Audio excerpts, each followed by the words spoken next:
Yes, JJ Suarez. Yeah. Ma'am, para lang po maunawaan ko po yung proseso ng pagre-report. Ito pong mga tinatalakay na covered or suspicious transactions, ito po ay inire-report sa inyo ng bangko o AMLAC ang nagpa-flag nito? Paano po ba ang sistema? Bangko po ang nagre-report dito sa email. So, therefore, the bank determines kung ano yung mga considered na flag, suspicious, tapos nire-report sa inyo. Tama po. Okay. lawyers. Mahalaga po kasi malaman yon, Madam Chair, kasi upang maunawaan natin na yung bangko mismo ang nagpapadala ng report nito sa AMLAC. And it's not AMLAC looking into the specific accounts of these individuals. Am I right to state that, Madam Chair? Tama po yan. Okay. Thank you. So, sa madaling salita, para mas maunawaan po ng tao, hindi po iniimbestigahan ng AMLAC yung mga specific na bank accounts.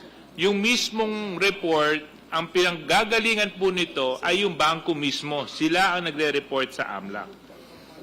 At ang nakakapagtaka po, Madam Chair, para yatang hindi nagtutugma yung kwento sa kwenta.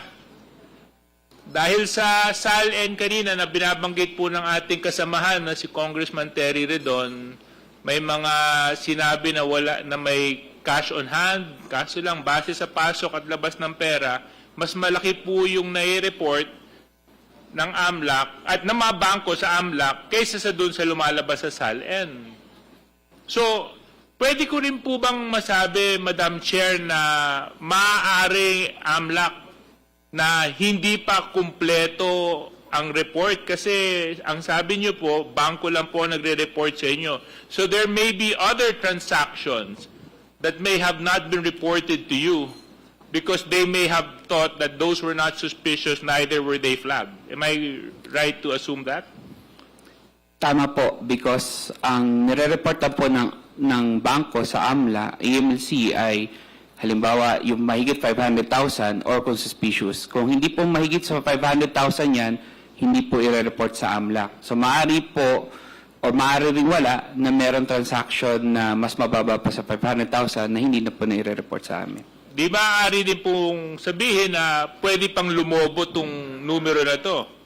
Kung mas lalong bubusisihin at titingnan dahil maaring hindi na flag ng banking institution yung specific na transaction dahil sa pananaw nila hindi ito suspicious o covered ng kanilang criteria. Tama po ba yun, AMLAC? Hindi ko po masabi pero theoretically, posible po. Maraming salamat po. Thank you very much, Madam Chair.